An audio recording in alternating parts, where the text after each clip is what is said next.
Hello दोस्तों, all the very best net JRF की तैयारी करने वाला दोस्तों को। और आज हम वैशेषिक दर्शन के बारे में बात करते हैं। जैसे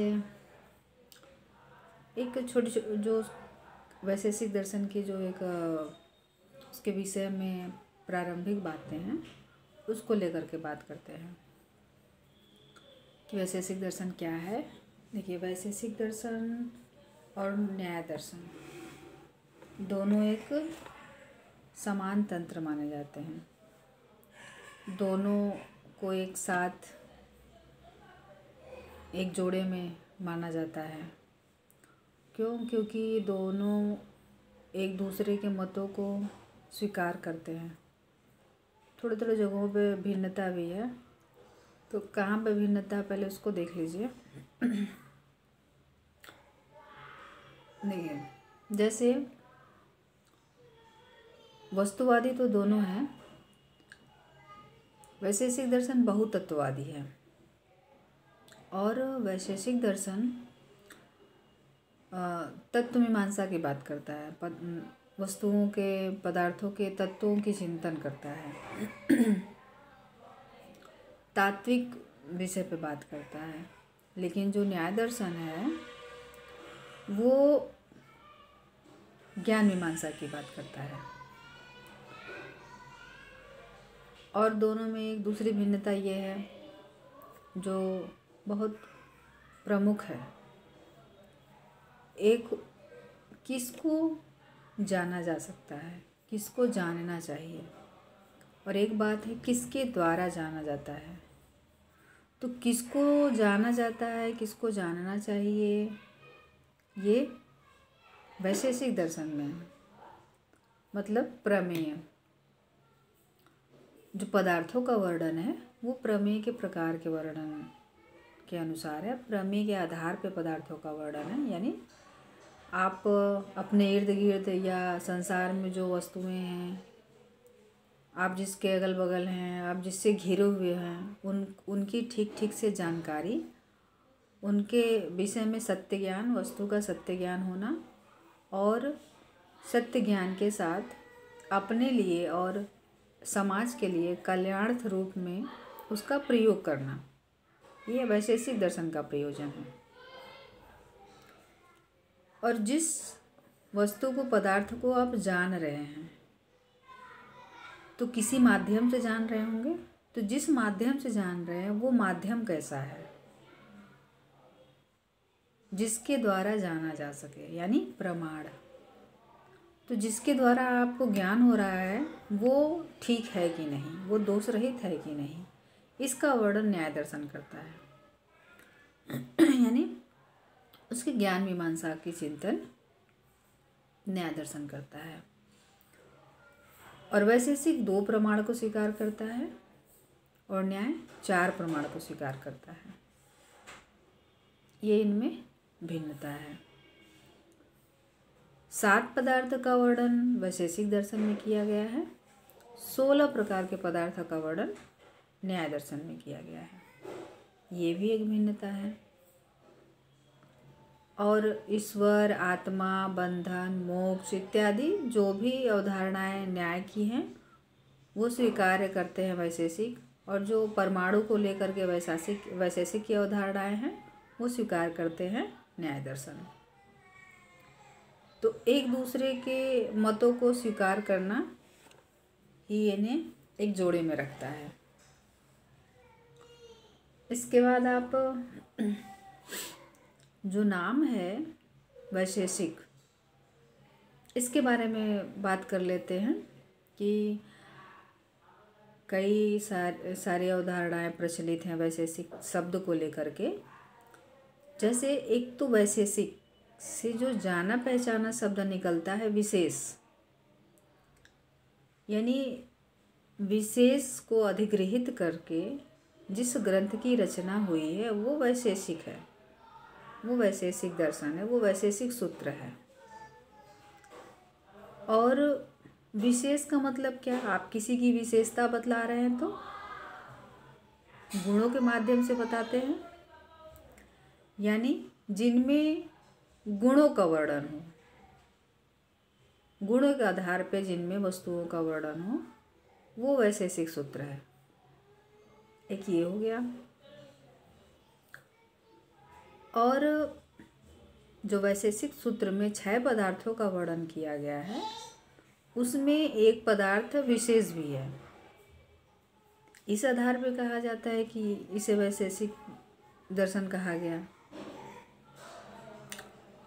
और जो प्रमुख विशेषता है, आप एक ये भी कह सकते हैं स्तुति के आधार पे, यानी वस्तुओं का, पदार्थों का स्तुतिकरण ही है किया गया है। आप जिसको जान रहे हैं किस आधार पे जान रहे हैं, जिस पदार्थ को, जिस वस्तु को आप जान रहे हैं गुणों के ही माध्यम से जान रहे हैं। तो किसी की स्तुति आपकी, मान लीजिए ईश्वर की स्तुति करते हैं तो क्या बोल के करते हैं कि जो परमपिता परमेश्वर हैं, जो सर्वव्यापी हैं, सर्वत्र हैं, सर्वशक्तिमान हैं, ऐसे आत्मा परमात्मा को, ऐसे ईश्वर को नमन प्रणाम ऐसे करके आप स्तुति करते हैं। वंदना वगैरह जो वंदन गान होता है आप ऐसे गुणों के माध्यम से ही करते हैं। तो स्तुति भी गुणों का ही करके होता है। स्तुति करना मतलब गुण और गुणी का संयोग बताना। आप किसी की विशेषता बतला रहे हैं तो गुण और गुणी का संयोग ही होता है। जो गुणी है उसके गुण को संयोग के उसमें संयोग करके उसकी आप स्तुति करते हैं। तो इस आधार पे भी विशेषता गुणों के आधार पे बताने के कारण भी से वैशेषिक दर्शन कहा गया है, जो एक प्रमुख कारण है कि विशेष को लेकर के जिस ग्रंथ में उन विशेषों को लेकर के एक ग्रंथ की रचना की गई है वो वैशेषिक सूत्र है। अब विशेष को लेकर के मतलब क्या है? धर्मशास्त्रों में, धर्म ग्रंथों में विशेष पंच महाभूत को कहा गया है, 11 इंद्रियों को कहा गया है। जैसे इसके लिए आप सांख्य और योग देख सकते हैं।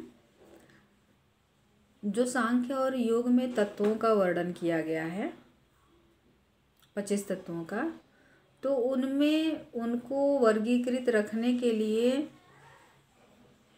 4 अवधारणाएं बताई गई हैं: विशेष, अविशेष, अलिंग मात्र, लिंग मात्र।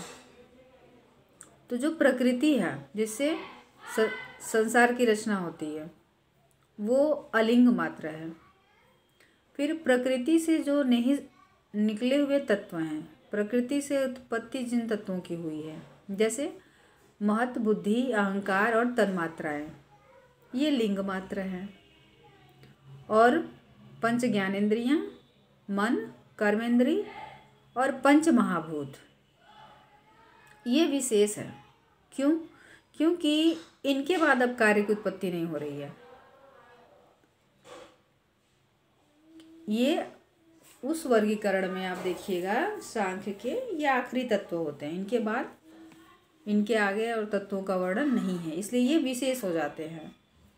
तो ये जो पंच ज्ञानेंद्रिय, पंच कर्मेंद्रिय और मन और पंच महाभूत हैं, इनको लेकर के जिस शास्त्र की रचना हुई है, यानी विशेष को लेकर के जिस शास्त्र की रचना हुई है वो वैशेषिक सूत्र है। इसलिए वैशेषिक दर्शन है, एक ऐसी भी मान्यता है। अब जो वैशेषिक सूत्र के रचनाकार है महर्षि कणाद मुनि, उनको लेकर के भी 2 अवधारणाएं हैं। एक तो कणाद का मतलब कण का सेवन करने वाले को कणाद कहते हैं। कहा जाता है कि जो कणाद मुनि हैं वो कण को चुन करके अपना भोजन करते थे। कण का मतलब कंकड़ पत्थर नहीं। जैसे खेतों में जब किसान अपने फसल को काट कर ले जाते हैं, उसके बाद जो उसमें गिरा हुआ कुछ अनाज होता है, छूटा हुआ जो अनाज होता है, ये जाते थे, उनको एकत्रित करते थे और फिर उस संग्रहित की, यानी कि वो एक उस समय कहा जाता है कि जो कणाद मुनि थे वो एक अपरिग्रह का जीवन निर्वाह कर रहे थे। संग्रहण की कोई भूख नहीं थी, बस जीवन निर्वहन के लिए जितनी चीज़ें आवश्यक हैं उनमें बस जीवन चलाना है, एक ऐसी उनकी अवधारणा थी। तो कण कण को इकट्ठा करके अपना भोजन बनाना, भोजन करना, इसलिए उन्हें कणाद कहा गया। और जो वैशेषिक सूत्र में एक प्रमुख बात है कि वो परमाणुवाद यानी पदार्थ विज्ञान भी कहा जाता है, जिसमें प्रमुखता है परमाणु की, पदार्थों का वर्णन है। पदार्थ विज्ञान यानी फिजिक्स, फिजिक्स यानी मैटर की बात होगी, यानी अणु परमाणु जो सबसे छोटे कण होंगे, अणु से भी छोटे परमाणु, यानी जब वो छोटे छोटे अनाजों को इकट्ठा करते थे और इकट्ठा करके अपना भोजन तैयार करते रहे होंगे, तो शायद उन्हें ऐसा लगा होगा जब वो एक एक कण को अलग अलग देखे होंगे कि सबसे छोटे कण का भी कितना महत्व है। उसमें भी जब आप चावल को ले लीजिए, जब पकाते हैं अगर थोड़ा कच्चा रहता है तो आप जब उसको हाथ से ऐसे करेंगे तो कोई एक पार्ट होगा जो अब लगेगा अच्छा अभी कच्चा है, तो यानी उसमें भी छोटे छोटे कण जुड़े हुए हैं। तो उस कण को देख करके परमाणु की अवधारणा देने वाले को भी कणाद कहा गया है।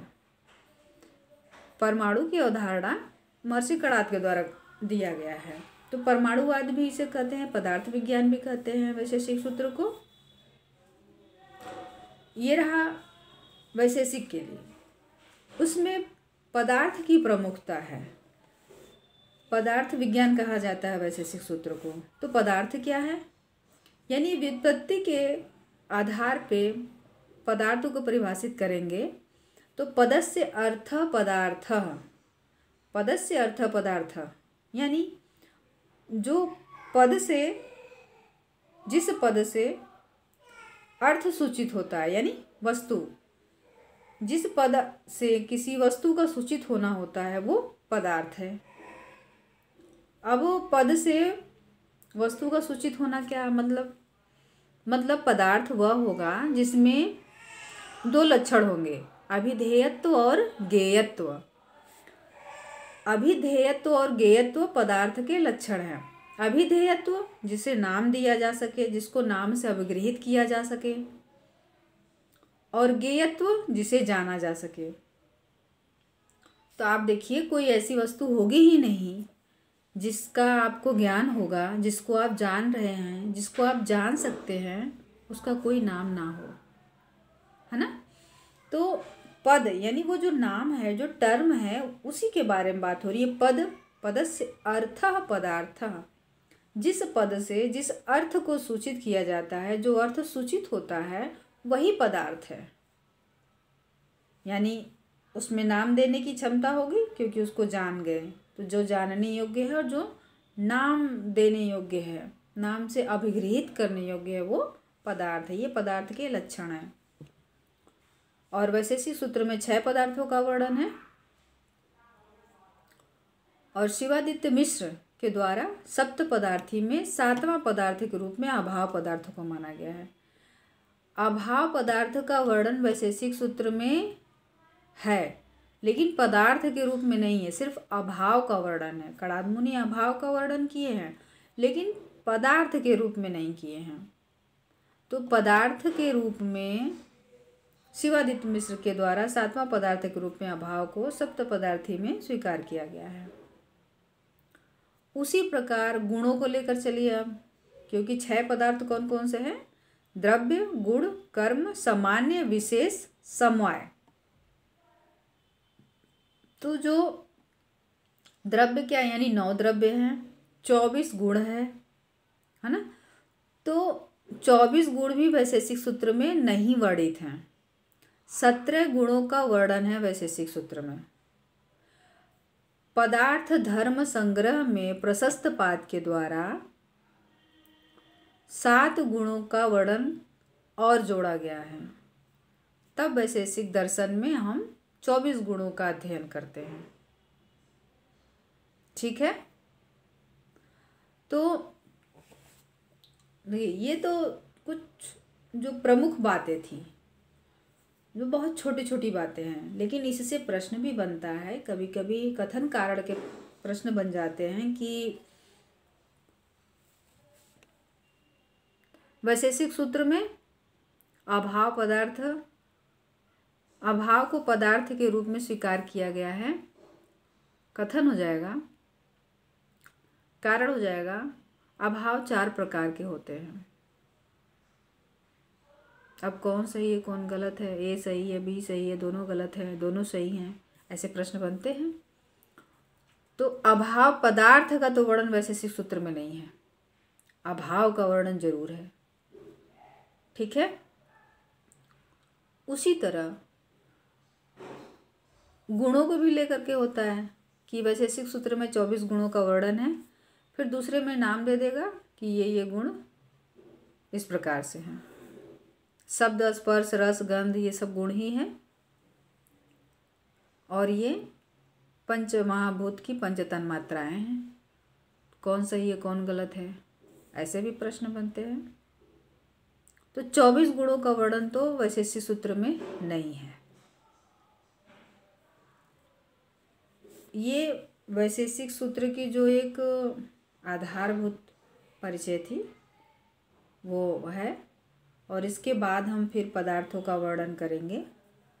7वां पदार्थ अभाव पदार्थ है और हम पहले अभाव पदार्थ को ही लेकर बात करेंगे। अभाव पदार्थ भी 4 प्रकार का होता है, प्राग भाव, प्रध्वंसा भाव, अत्यंता भाव, अन्योन्या भाव। ये प्राग भाव हैं और ये मोस्ट इम्पॉर्टेंट है, हर बार इससे एग्ज़ाम में प्रश्न जरूर बनता है।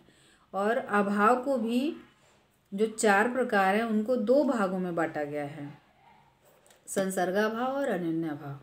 तो अन्योन्या भाव को छोड़कर जो 3 है, प्राग, प्रध्वंसा, अत्यंता, ये संसर्गा भाव के अंतर्गत आते हैं। तो ये भी एग्ज़ाम में पूछा गया था असर्शन रीजनिंग में, कथन कारण में, सिर्फ नाम को लेकर के कि संसर्गा भाव और अन्योन्या भाव, तो संसर्गा भाव के प्रकार दे दिया था, ऐसे प्रश्न आया हुआ है। तो आप इस पे ध्यान दीजिएगा। अगला अभाव पदार्थ को लेकर के हम बात करेंगे। धन्यवाद।